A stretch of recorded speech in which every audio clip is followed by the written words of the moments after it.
오늘 본문 말씀 같이 보도록 하겠습니다. 먼저 요한 1서 4장 19절, 이번 은혜와 순종 시간 시리즈 통해 주제 말씀입니다.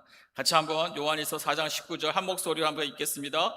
우리가 사랑함은 그가 먼저 우리를 사랑하셨습니다. 다시 한번 읽겠습니다. 우리가 사랑함은 그가 먼저 우리를 사랑하셨습니다. 아멘. 누가 먼저 우리를 사랑하셨다고요? 우리 하나님이 우리를 먼저 사랑하셨다라는 말씀, 우리 그걸 기억할 수 있기를 바랍니다. 그리고 우리 요한복음 21장 15절 19절 말씀입니다. 우리 한 절씩 같이 교독할 때 제가 먼저 15절 읽겠습니다. 그들이 조반 먹은 후에 예수께서 시몬 베드로에게 이르시되 요한의 아들 시몬아 내가 이 사람들보다 나를 더 사랑하느냐 하시니 이르되 주님 그러하나이다. 내가 주님을 사랑하는 줄 주님께서 아시나이다. 이르시되 내 어린 양을 먹이라 하시고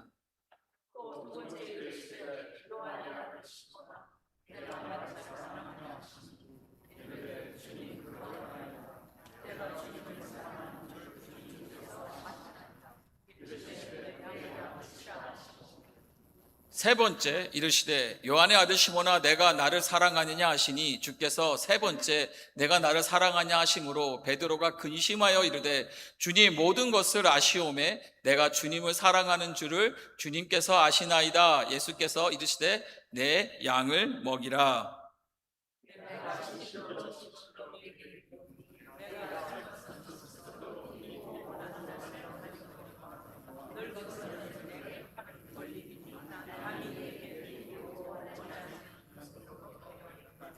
우리 19절 같이 읽겠습니다.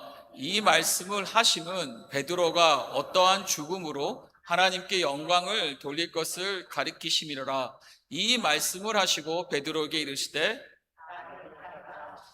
나를 따르라 하시니. 사랑하는 여러분, 우리는 지난 2주 동안 은혜와 순종이라는 주제로 말씀을 나누었습니다. 첫 주에는 어떤 말씀이었습니까? 우리가 왜 순종해야 하는가를 살펴보았습니다. 하나님은 우리에게 먼저 무엇을 주셨죠? 은혜를 베푸셨다는 것. 그리고 순종은 그 은혜에 대한 무엇이라고요? 나의 사랑의 응답이라는 사실을 우리가 나누었습니다. 그리고 지난주에는 왜 우리는 알고도 순종하지 못하는가를 살펴보았습니다. 이유가 무엇이었습니까? 말씀을 가볍게 여기고 또 작은 타협을 반복할 때에 결국 우리의 삶이 하나님과 멀어질 수 있다는 사실을 누구 이야기를 통해서요? 심의의 이야기를 통해서 우리가 말씀을 살펴보았습니다. 그렇다면 오늘은 이 마지막 시간입니다. 마지막 시간에 한 걸음 더 나아가 질문을 합니다. 하나님께 순종하면 무엇이 달라지나냐는 거죠. 순종은 무엇을 우리에게 주냐라는 것이죠. 오늘은 이 순종의 열매를 나눠보기를 원합니다. 혹시 여러분 우리가 순종을 할 때 순종의 열매를 너무 개인적인 것으로만 생각하지 않습니까? 우리가 간혹 내가 말씀대로 살면 내 신앙이 좋아지겠지라고 생각을 합니다. 물론 맞습니다. 하지만 성경이 보여주는 이 순종은 거기서 끝나지 않다라는 것이죠. 하나님은요, 한 사람의 순종을 통해 다른 사람을 살리시고 가정을 세우시고 또 교회를 세우시며 하나님의 뜻과 하나님의 크신 역사를 이루어 가십니다. 할렐루야. 다시 한번요. 하나님은 한 사람의 순종을 통해 누굴 살리신다고요? 다른 사람을 살리시고 더 나아가 우리의 가정을 세우시고 교회를 세우시고 하나님의 뜻과 하나님의 역사를 이루어 가시는 것입니다. 우리가 잘 아는 성경의 인물들을 생각해 보길 바랍니다. 노아가 하나님의 말씀에 순종했을 때에 한 가족이 더 나아가 수많은 이 땅의 생명체들이 방주 안에서 구원을 경험했습니다.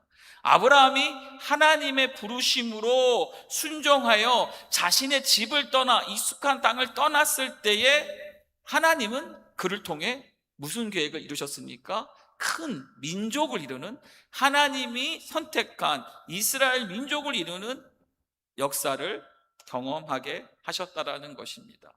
또 여러분, 모세가 하나님의 말씀에 따라 순종하여 애굽으로 돌아갔을 때에 어떠한 역사가 일어났습니까?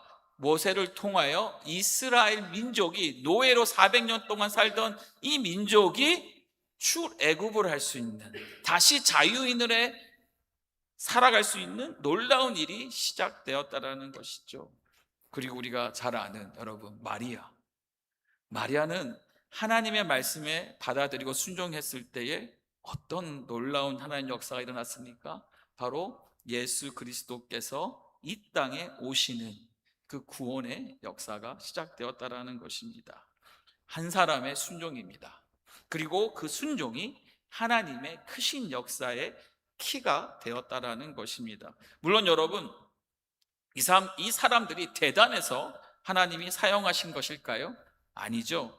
완벽해서 사용하신 걸까요? 아니죠. 그들도 두려워하였고 부족함도 있었고 실수도 많았습니다. 그러나 무엇입니까? 하나님의 말씀 앞에서 뭘 했을 때 여러분?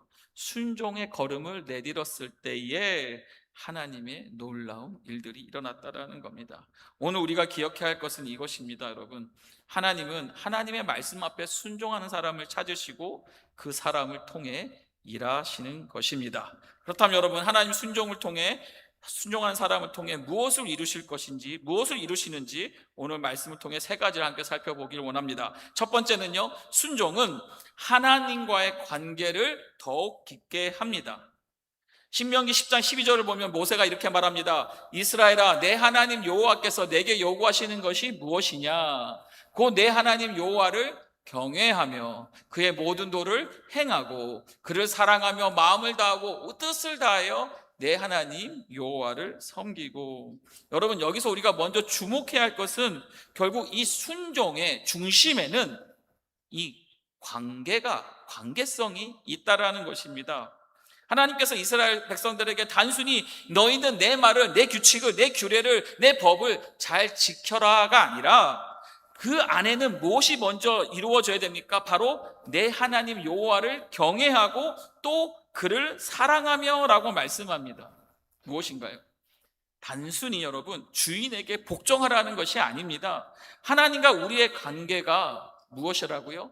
경외함과 사랑, 은혜와 믿음 안에서 우리 하나님이 구원자 되시고 창조주 되시고 얼마나 선하신 분이고 우리를 기뻐하시고 우리를 사랑하시는지 그 하나님을 알기 원하는, 또 경험하는 이 깊은 관계를 순종을 통해서 이루어진다라는 것이죠. 순종을 통해서 알게 되어진다라는 것이죠.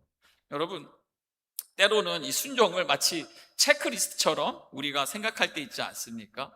아, 그래, 내가 이번 주일날 교회를 갔나? 아니, 갔겠죠. 교일 주일을 가야 되나? 내가 새벽 예배를 드렸나? 내가 성금을 했나? 내가 기도를 했나? 내가 말씀을 들었나? 내가 예배 드렸나? 내가 봉사했나? 하면서 마치 이 체크리스트처럼 우리가 생각할 때 있다라는 것이죠. 물론 중요한 겁니다. 하나님의 말씀을 따르는 것이 중요하죠. 그 일들을 이루는 것이 중요하죠. 하지만 이것으로 우리의 신앙을 다 설명할 수는 없는 것입니다. 하나님께서는 원하시는 것은 얼마나 많이 했느냐보다 무엇일까요? 바로 동기부여라는 겁니다. 왜 했냐라는 거죠. 왜 순종해야 되냐는 거죠. 정말 하나님을 사랑하는 마음으로 하고 있느냐는 것이죠. 제가 말씀 준비하면서 묵상하다가 이 사건, 이 이야기가 생각이 났습니다. 여러분, 아이들을 키우실 때에, 아이가 한 3살쯤 될 때에 여러분 그 기쁨을 아시나요?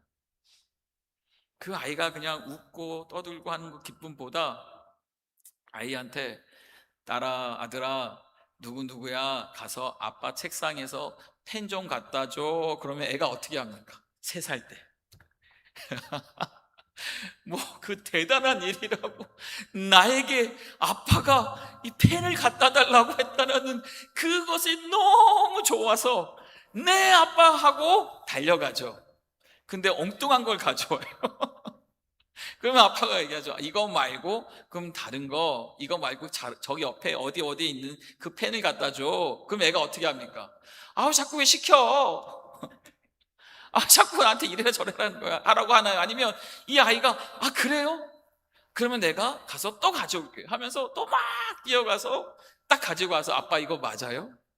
했을 때 여러분 그 아이의 표정을 보셨나요? 그 아이의 표정이 기억이 납니까? 그 기쁨의 순종이라는 거죠. 근데 이 이미지하고 오버랩되는 게 이미지가 사춘기의 아이입니다. 이 아이에게 다 큰 사춘기에 그 뭐죠? 관계가 이제 사춘기가 지나면서 관계도 좀 많이 소홀해지고 어긋나고 또 사춘기가 되면 어떻게 됩니까? 펜을 갖다 줘 하면 왜? 아빠 필요해서. 그럼 아빠가 가지러 가. 아니 아빠가 지금 뭐 바빠서. 그러면 동생을 시켜. 왜 나를 시켜? 라며 불평, 불만을 쏘아 놓습니다. 여러분 관계라는 겁니다. 관계도 똑같습니다. 하나님과 관계도. 하나님을 진짜 사랑하면 태도가 어떻습니까? 말씀을 들어도 하나님 저를에게 이런 말씀하시니까 하나님이 저에게 이런 걸 시키시는 겁니까? 하나님 이걸 원하시는 겁니까? 하고 기쁨으로 하는데 반대로 왜 이걸 저보고 하라는 겁니까? 같은 말씀을 들어도 왜 저한테 이런 걸 시키십니까? 아니 하나님 저기 저 집사님 아니 저 목사님 우리 권사님이 하라고 왜 저한테. 여러분 우리가 이 관계가 중요하다는 겁니다. 여러분 보세요. 순종은요 사다리가 아니라 열매입니다. 많은 사람이 순종을 하나님께 가까이 가기 위한 사다리로 생각합니다. 하지만 여러분 순종은 사다리가 아니라 하나님과 이미 가까워졌기 때문에 자연스럽게 나타나는 우리 삶의 열매라는 것입니다. 말씀을 따라 용서할 때 우리는 하나님의 마음을 조금 더 알게 되지 않습니까? 말씀을 따라 섬길 때에 우리를 섬겨주신 예수님의 마음을, 예수님의 뜻을 우리가 경험하지 않습니까? 말씀을 따라 나누고 베풀 때에 여러분 무엇을 경험하십니까? 하나님이 왜 우리에게 이런 은혜를 주셨는지를 우리가 깨닫게 된다라는 것이죠. 그래서 순종은 하나님을 오히려 더 알아가게 한다라는 겁니다. 예수님께서도 요한복음 14장 15절에 말씀하셨습니다. 너희가 나를 사랑하면 무엇하라? 나의 계명을 지키리라.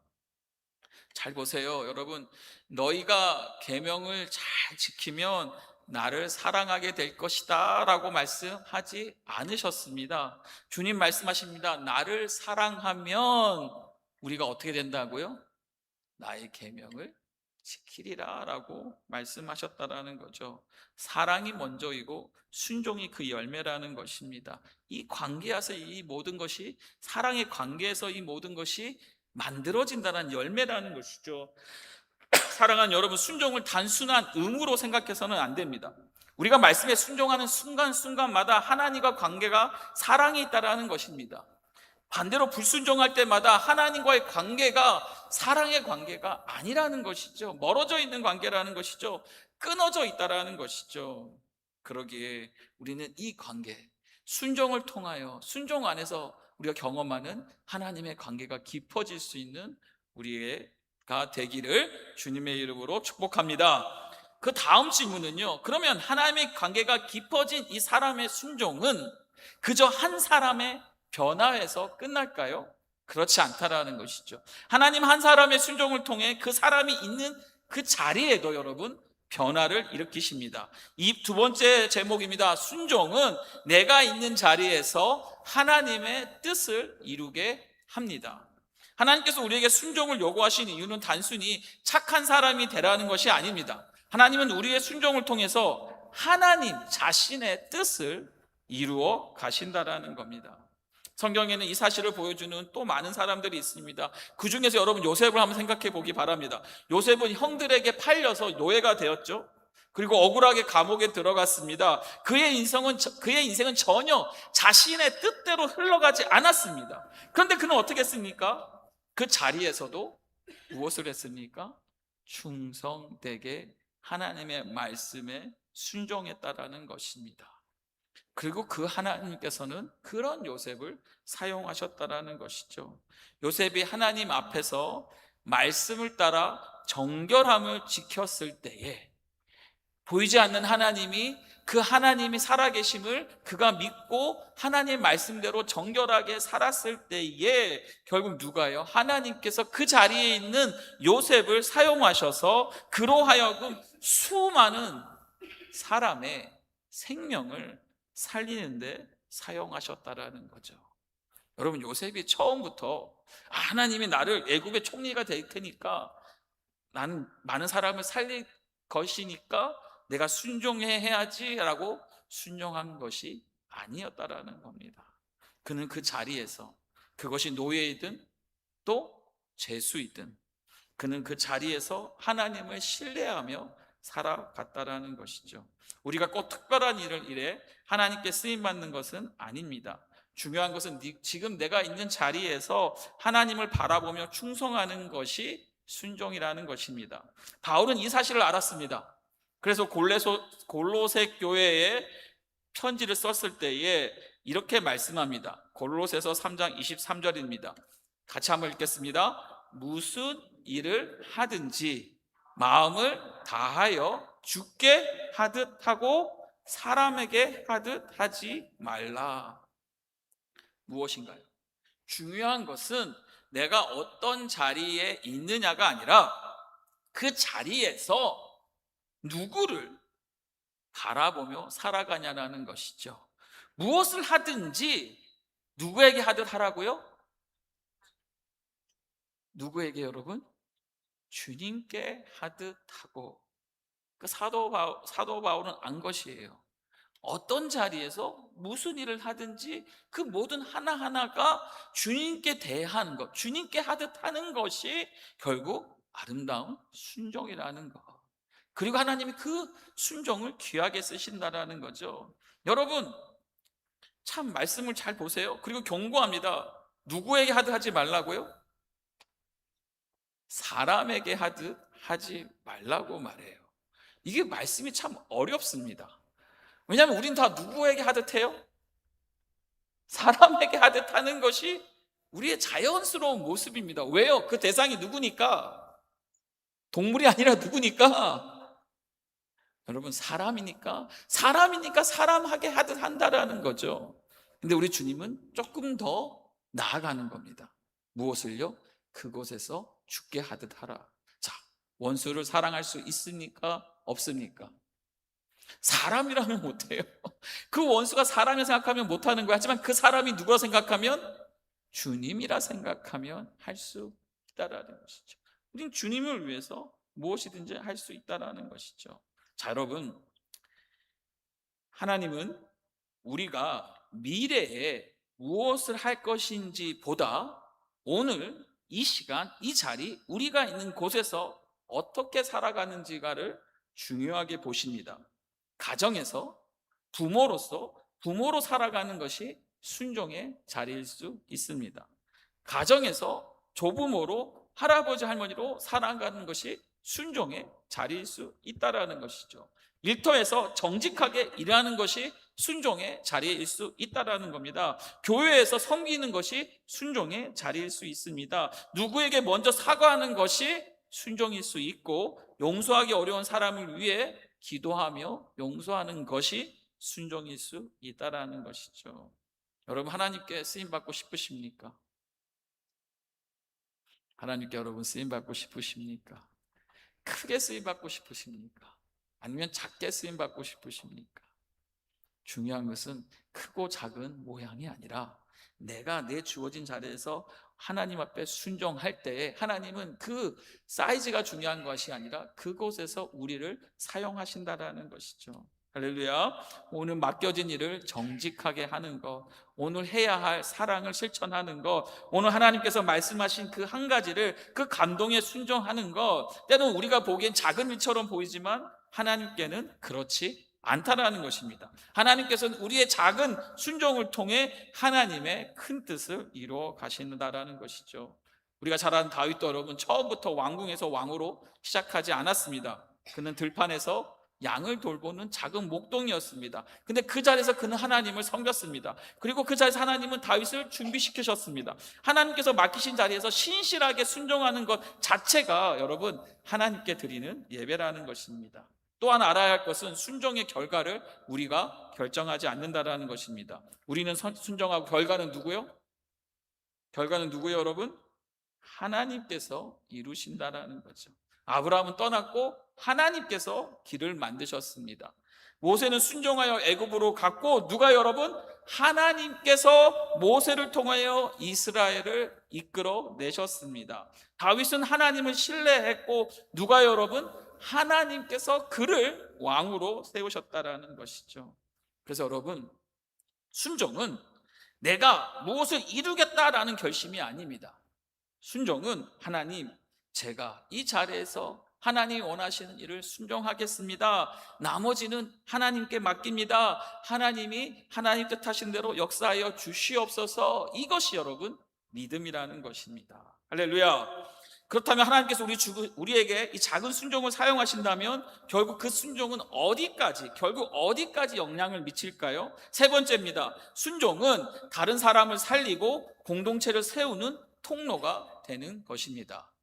다시 한번 여러분 같이 한번 읽어볼까요? 순종은 무엇이라고요? 다른 사람을 살리고 공동체를 세우는 통로가 된다라는 것이에요. 여러분, 하나님께서 우리에게 순종을 요구하실 때 그 이유는 나 하나만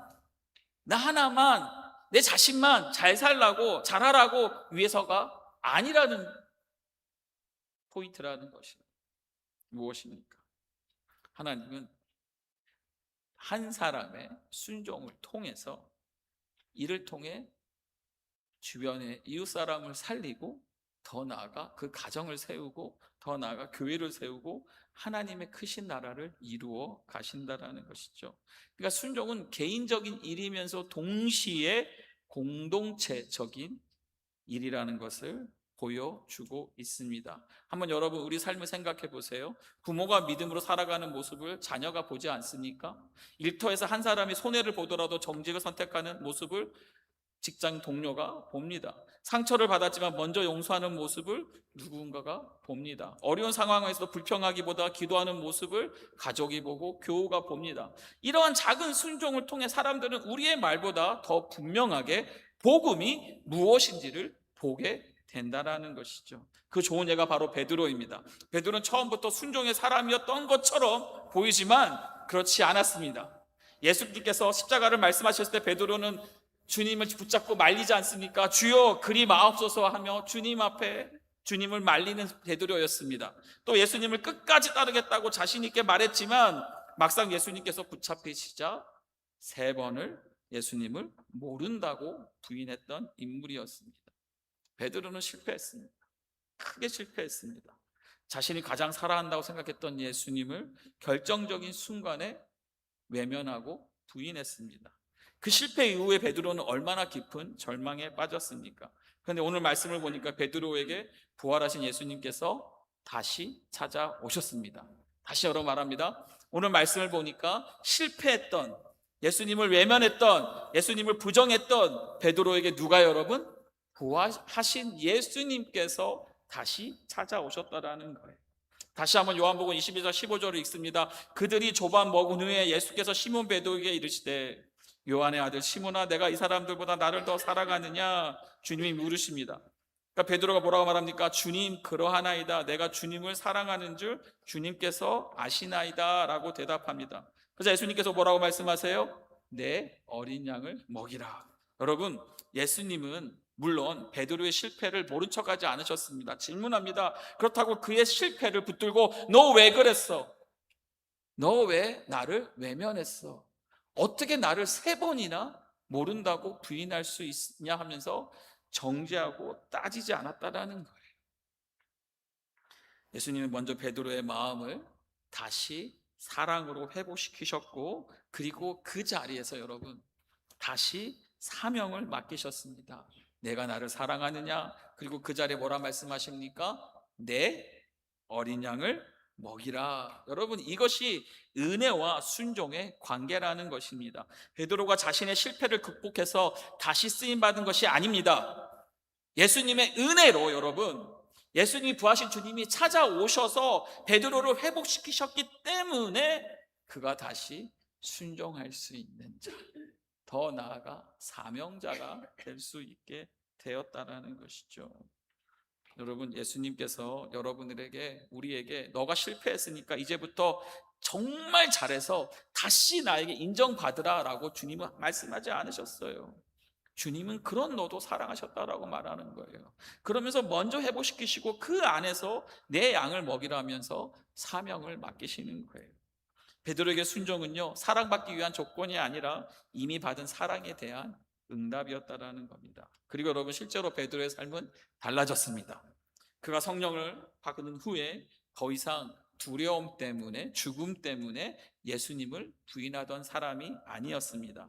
그는 수천 명 앞에서 담대하게 죽으면 죽으리라 말하며 예수 그리스도를 전하였고 복음을 위해 어떤 고난도 감당했습니다. 여러분, 자신의 의지가 강해졌기 때문이 아닙니다. 실패가 사라졌기 때문이 아닙니다. 예수님의 은혜를 뭐 했기 때문에, 여러분?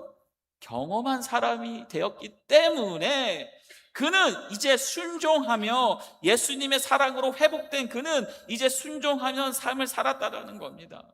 한때 예수님을 모른다고 했던 이 사람이 이제는 예수님의 이름을 위해 자신의 삶을 드리는 사명자가 되었다라는 것이죠. 그리고 결국 그의 순종이 어떤 결과를 일어났습니까, 여러분? 어떤 결과가 만들어졌습니까? 4천 명이 넘는 자들에게 복음이 전해져서 그들이 예수를 믿게 되었고, 또한 수천 명에게 복음을 전하였고, 결국 무엇이 세워졌습니까? 초대교회가 세워지게 된 시작이 되었다라는 것이죠. 무엇을 통해, 여러분? 베드로의 순종을 통해서. 여러분, 우리도 때론 하나님 앞에 실패한 적이 있습니다. 그렇지만 오늘 베드로를 통해서 다시 말씀합니다.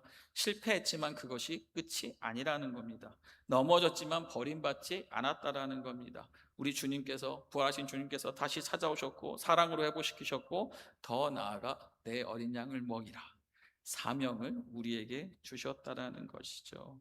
그래서 오늘 주님도 우리에게 다시 한번 우리의 과거가 하나님의 사용을 결정하는 것이 아니라 우리 주님의 은혜가 우리의 미래를 결정하는 줄 믿습니다. 그리고 은혜로 회복된 사람에게 주님은 오늘도 말씀하시는 겁니다. 내 양을 먹이라는 겁니다. 할렐루야. 근데 여러분, 이 순종은 어디서 나타나야 할까요? 우리는 때론 거창하게 생각합니다. 하지만 하나님께 순종은 대부분 우리의 아주 가까운 일상 속에서 시작이 됩니다.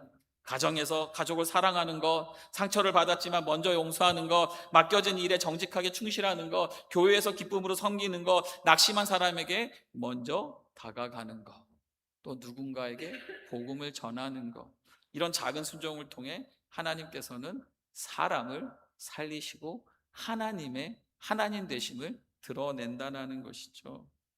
여러분, 특별히 우리가 자녀를 키울 때 이 사실을 기억하셨으면 좋겠습니다. 자녀는 부모의 설교보다 부모의 삶을 더 오래 기억합니다. 힘든 일이 있을 때 불평하기보다 무릎 꿇고 기도하는 부모를 보면서 자녀는 믿음을 배웁니다.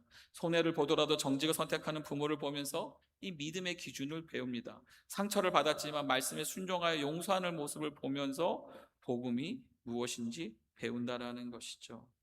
우리의 순종이 선한 영향력을 미치게 된다라는 것입니다.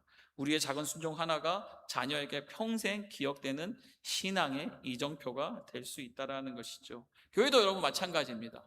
보세요. 한 사람이 먼저 섬기면 다른 사람이 어떻게 합니까? 그 섬김을 배웁니다. 한 사람이 먼저 용서하면 어떻게 됩니까? 그 불편했던 관계들이 이제 열리는, 오픈되는, 좋아지는, 선해지는 일들을 볼 수 있다는 거죠. 또 한 사람이 여러분 기도하면 어떻게 됩니까? 교회 공동체 안에 기도의 불이 살아날 수 있습니다. 또 한 사람이 말씀대로 살아간다면 다른 사람도 나도 저렇게 살아야겠지라는 용기를 얻게 된다는 것이죠. 여러분, 하나님은 거대한 프로그램이나 화려한 조직을 통해 일하시기보단 말씀에 순종하는 바로 그 한 사람을 통해 공동체를 움직이고 세워 가신다라는 것이죠. 잠깐 초대교회를 생각해 보기 원합니다. 사도행전 2장을 보면 성도들이 말씀을 받고, 말씀을 가르침을 받고, 서로 교제하고, 함께 떡을 떼고, 함께 기도하고, 자신의 것을 서로 나누었습니다. 서로 사용하였습니다. 그들의 이 순종적인 삶을 통해 무엇이 세워졌습니까? 교회가 세워졌다라는 것이죠. 그리고 말씀은 하나님께서 구원받는 사람을 어떻게 해요? 날마다 더하게 하셨다라고 말합니다. 참 여러분, 한 사람 한 사람이 순종이 모여서 교회의 모습이 되는 것이고, 그 교회가 결국 하나님께 구원받는 사람을 더하게 하시는 쓰임받는 교회가 된다라는 것이죠. 할렐루야. 여러분, 베드로가 자신이 얼마나 많은 사람에게 복음을 전하게 될지 알고 있었을까요? 그는 몰랐어요. 그런데 주님께서 그에게 하셨던 내 양을 먹이라, 이 말씀 때문에 그는 순종하였고, 결국 그 순종의 결과가 결국 하나님의 교회가 세워지고 복음의 놀라운 역사를 이루어갔다라는 것이죠. 여러분, 우리는 주님 앞에 순종합니다. 순종의 결과까지 우리가 책임질 필요는 없습니다. 순종은 우리의 몫이고, 그 순종을 통해 일하시는 것은 하나님의 몫입니다. 그러니까 우리는 모든 것을 한꺼번에 바꾸려고 해서는 안 됩니다. 오늘 주님께서 말씀하시는 한 가지에 우리가 순종할 수 있기를 바랍니다. 용서해야 한다면 용서하고, 사랑해야 한다면 사랑하고, 섬겨야 한다면 섬기고, 복음을 전해야 한다면 한 사람에게라도 복음을 전하실 수 있기를 바랍니다. 베드로에게 내 양을 먹이라고 말씀하셨던 주님께서 오늘 우리에게도 말씀하십니다. 내가 내게 맡긴 사람을 사랑하라. 내가 내게 맡긴 자리를 섬기라. 내가 내게 맡긴 사명을 감당하라 라고 말씀하십니다. 사랑하는 여러분, 은혜로 회복된 사람의 순종은 결코 혼자만의 순종으로 끝나지 않았습니다. 하나님께서 우리의 작은 순종을 사용하셔서 한 영혼을 살리고 우리의 가정을 세우고 교회를 든든히 세우시며 하나님의 나라를 이루어 가실 줄 믿습니다. 말씀 맺도록 합니다. 지난 3주 동안 우리는 은혜와 순종이라는 주제의 말씀을 나누었습니다. 첫째 주에는 우리가 왜 순종해야 하는가를 살펴보았습니다. 하나님께서 먼저 우리에게 은혜를 베풀어 주셨기 때문에 우리는 그 사랑 안에서 은혜로 순종한다라고 말씀드렸습니다. 그리고 그 사랑 때문에 우린 더 순종해야 한다고 말씀드렸습니다. 둘째 주에는 그것을 우리가 알고도 왜 순종하지 못하는가를 살펴보았습니다. 왜요? 은혜를 잊어버리고, 또한 말씀을 가볍게 여기고, 더 나아가 작은 타협을 허용할 때에 결국 불순종이 시작될 수 있다는 것을 말씀을 통해 우리가 보았습니다. 그리고 오늘은 이 마지막 시간에 우리는 하나님께서 우리의 순종을 어떻게 사용하시는가를 살펴보았습니다. 먼저 무엇이었습니까? 우리와의 관계를 하나님 순종을 통해 깊게 하신다라는 것. 또 두 번째는 우리가 있는 자리에서 하나님의 뜻을 이루어 가신다라는 것. 더 나아가 우리의 순종을 통해 사람을 살리고 공동체를 세우고 하나님의 크신 역사와 하나님의 크신 일들이 반드시 이루어진다라고 말씀을 통해 우리가 나누었습니다. 여러분, 순종은 결코 작은 일이 아닙니다. 우리가 선택하는 이 작은 순종이 결국 하나님께서 귀하게 사용하시는 복음과 은혜와 축복의 통로가 되는 줄 믿습니다. 그러기에 여러분, 순종하시겠습니까? 순종하시겠습니까? 우리 교회에 필요한 것이 무엇일까요? 바로 은혜와 순종이기에 하나님께서 이 자리를 빌어 3주 동안 이 말씀을 주신 줄 믿습니다. 여러분, 순종은 결과를 다 알고 선택하는 것이 아닙니다. 결과를 따져보고 이렇게 되니까 내가 순종해야자가 아닙니다. 무엇입니까? 하나님을 신뢰하기 때문에 순종하는 것입니다. 아까 말씀드렸던 것처럼 아브라함은 어디로 가는지 다 알지 못했지만 떠났습니다. 모세는 자신이 무엇을 어떻게 일어날지 몰랐지만 하나님 말씀에 따랐습니다. 여러분, 노아는 생각해보면 정말 당시에 비가 없었는데 전혀 이해하지는 못하는 가운데도 하나님 말씀하셨으니까 하나님 말씀에 따라 순종하여 방주를 만들었습니다. 이들의 모든 공통점은 하나였습니다. 결과를 알았기 때문에 순종한 것이 아니라 무엇 때문에 여러분? 하나님을 믿었기 때문에 순종했습니다. 여러분, 하나님은 오늘 우리에게도 말씀하십니다. 이 말씀을 따라 살아라. 이 말씀에 사랑해라, 용서해라, 정직해라, 신뢰해라, 충성해라, 예배하라, 기도하라. 하나님께서 이 모든 말씀 우리에게 주셨습니다. 여러분, 우리는 그 결과를 알지 못합니다. 하지만 우리는 반드시 알아야 됩니다. 무엇입니까? 결과는 우리의 손이 아니라 하나님 손에 달려있고 우리의 몫은 말씀 앞에 믿음으로 한 걸음 내닫는 것이고, 더 나아가 그 작은 순종을 위해 통해 하나님께서는 반드시 여러분, 반드시 역사하시고 일하신다라는 사실입니다.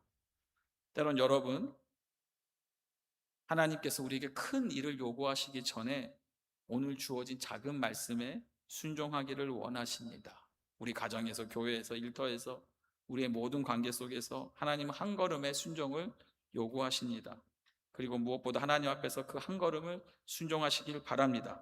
그리고 그 가정, 그 작은 순종을 통해 하나님의 나라가 이루어질 줄 믿습니다. 여러분, 은혜가 순종을 낳고 순종이 사명을 이루게 합니다. 베드로 다시 세우셨던 주님께서 오늘 우리도 다시 세우시고 우리에게 맡겨주신 자리에서 충성된 이 사명자로 살아가게 하시기를 바랍니다. 우리에게 이런 고백이 있기 바랍니다. 주님, 마음 내게 주소서. 주님, 내가 여기 있습니다. 주님 말씀하시는 대로 순종하겠습니다. 이 고백이 여러분, 주를 믿는 자들의 믿음의 고백이요, 또한 우리 모두의 하나님의 은혜의 통로가 되는 복된 길인 줄 믿습니다. 그래서 이번 한 주도 하나님의 은혜를 붙들고 하나님의 말씀을 신뢰하며 내가 할 수 있는 순종의 한 걸음을 내디딜 수 있는 우리 모두가, 저와 여러분이 되기를 주님의 이름으로 축원드립니다. 아멘.